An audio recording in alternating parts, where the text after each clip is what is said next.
Salve, salve, nação! Saudações rubro-negras, Expresso Rubro-Negro na área, com notícias do nosso Flamengo para vocês. Pessoal, hoje a gente tem bastante coisa para destrinchar, os desfalques importantes já sabidos, cenário de mercado de transferências, escala de arbitragem para um clássico que pode pesar bastante. É o tipo de rodada hoje que define muita coisa, inclusive até mesmo uma tranquilidade maior do Flamengo no campeonato.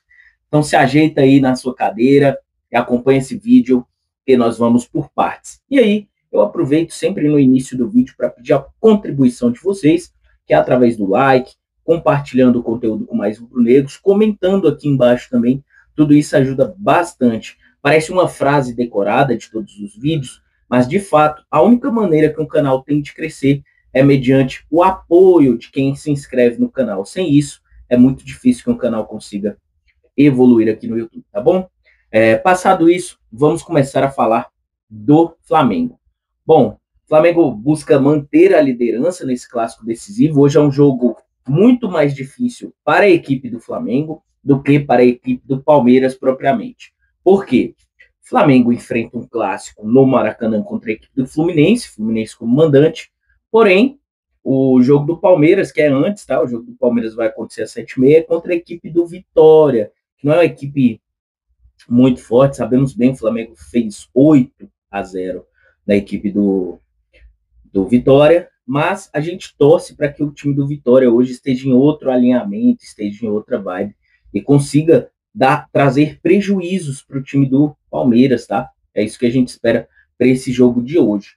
E aí a gente, falando um pouco sobre o nosso elenco, ontem tivemos os restantes dos jogos das seleções, na última data FIFA, né, que teve, foi o último calendário da data FIFA desse ano, e aí o parâmetro geral foi o seguinte, ó, o Alexandro não jogou, o Danilo entrou ao decorrer do jogo, substituiu o Wesley, o Arrascaeta entrou e ficou por 67 minutos, achei que o Bielsa até deu uma sacaneada na gente aí, porque o jogo já estava perdido, já era um jogo com placar muito elástico, não precisava do Arrascaeta ter jogado tudo isso, mas priorizou sua seleção, não está errado. Quando o jogador está à disposição da seleção, a seleção utiliza como bem achar que deve colocar. E aí o Vinha jogou 45 minutos. Uma boa notícia também, pessoal, Varela não entrou em campo, ou seja, o Varela vai estar descansado. E aí nós tivemos também o Carrascal, que entrou por 10 minutos apenas, entrou ali no finalzinho do jogo, acabando.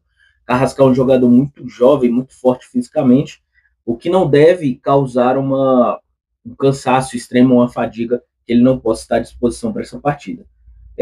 Sobre Danilo e Alexandre, eles pegam um voo agora às 11 horas, eles chegam aqui no Brasil por volta de 18 horas, devem estar ali no Maracanã umas 19 horas, e aí serão avaliados. Eu não acredito que nenhum dos dois vá a campo, tá? Até pelo horário, vão chegar já em cima do jogo, e a tendência é que não joguem. O Ortiz vai ser relacionado, mas ficará no banco de reserva. Pelo que eu apurei até então, tá? O Ortiz ainda não está em 100% das suas condições físicas, por isso é capaz que ele entrou ao decorrer do jogo, tá? Ou então, numa grande surpresa, o Filipe Scarpa, mas o que a gente tem de informação até então, que ele não joga, tá? Jorginho também estará no banco de reservas, não começa entre os titulares, treinou normalmente, mas ainda é dúvida, tá? Dúvida que eu falo assim entre os titulares, mas ele será relacionado, beleza, pessoal? Quanto à provável escalação, que a gente tem de informação aqui é que talvez seja essa, tá? Goleiro Agustin Rossi, na lateral direita, Varela, na zaga, João Vitor e Léo Pereira, na lateral esquerda, Ayrton Lucas, no meio-campo, Pulgar e Saul. Na ponta direita, Luiz Araújo. No meio, novidade, Cebolinha, na meia criativa. Samuel Lino pela esquerda e Bruno Henrique no ataque.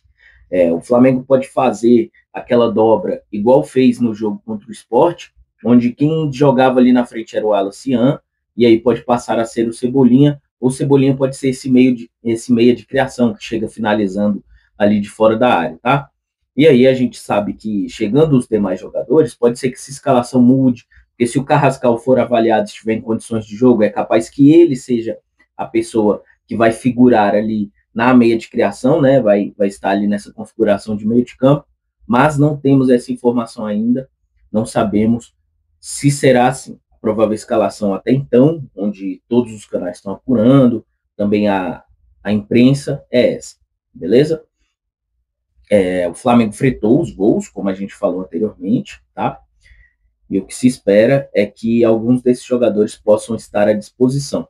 E aí, pessoal, a CBF definiu como quadro de arbitragem o árbitro principal, David Oliveira Lacerda, da Federação do Espírito Santo, tá?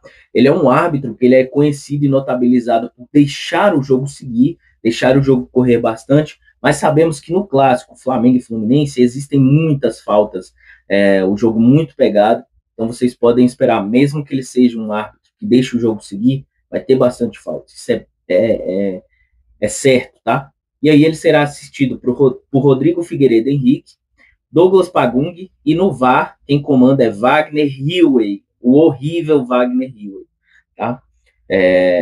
E aí, o que pode favorecer esse jogo de hoje é esse fato do árbitro deixar o jogo seguir bastante. Ele já teve algumas partidas que ele apitou do Flamengo, e o histórico dele não é ruim, tá? Ele não costuma prejudicar a partida.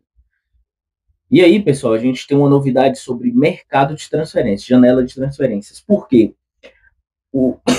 Desculpa. O John Arias, o Flamengo vê uma grande oportunidade com ele, com o rebaixamento do Wolverhampton. O time do Wolverhampton está em vias de ser rebaixado, e aí surge uma janela de uma possível negociação com valores até mais baixos, tá?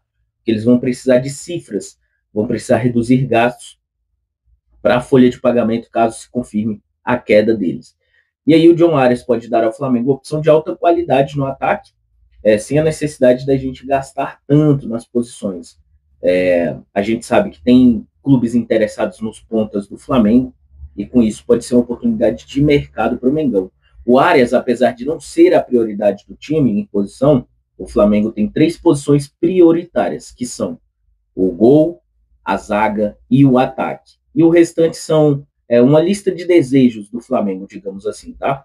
Então pode ser uma contratação estratégica para aproveitar o momento de mercado, igual o Boto já falou em outras oportunidades, que assim faria quando fosse possível. Mas aí, dentro do contrato com o Wolverhampton, tem uma cláusula onde o Fluminense deve ser consultado em caso de propostas para o jogador. Caso o Flamengo faça uma proposta, o Wolverhampton entrará em contato com o Fluminense para dizer que recebeu uma proposta, para ver se o Fluminense quer cobri-la, tá? Não é certeza do jogador, o Flamengo está acompanhando a situação dele para uma eventual contratação. E aí, falando de Fluminense também, a gente tem que ressaltar que o Fluminense, nas 10 últimas rodadas do Campeonato Brasileiro, conta com a melhor campanha do campeonato. É um crescimento do Fluminense que traz para a decisão uma rivalidade ainda maior, e um jogo que pode definir não só a liderança, como também uma pressão sobre os rivais, beleza? E aí, galera, eu acredito que o Flamengo, apesar de estar nesse momento de risco, a gente tem ali lesionado ainda o Pedro, que está se recuperando, né? O Ortiz não está 100%, o Jorginho não está 100%, mas apesar do risco, tem uma janela de oportunidade ao mesmo tempo. Porque, por um lado, há esse desgaste físico evidente, né, entre os jogadores, principalmente os que estavam na seleção, mas também a gente tem bons jogadores retornando com opção para jogar essa partida, o que traz para o Filipe Luiz uma tranquilidade maior e qualidade para o time do Flamengo nesse clássico. A escolha de árbitro eu achei muito favorável para o estilo de jogo do Flamengo e do Fluminense também, né? São dois times que prezam muito pelo ataque, pela posse de bola. E aí o Filipe Luiz precisa encontrar a escalação mais harmoniosa para esse jogo. E vocês, nação, o que acham desse clássico? Qual o placar de vocês? Qual a sugestão? Qual o palpite de vocês? Mesmo com o desgaste dos titulares, acreditam ser possível o Mengão vencer essa partida? Deixe seu comentário aqui embaixo. Não esqueça de dar o like, se inscrever no canal e ativar o sino das notificações para não perder nada do Expresso Rubro Negro. Vamos juntos, porque aqui o Expresso nunca para, e não se esqueça. Aqui é Mengão. Tamo junto, rapaziada. Bom dia para vocês. Mais tarde tem live às 15 horas da tarde pré-jogo de Flamengo e Fluminense. Um abraço para vocês, fiquem com Deus.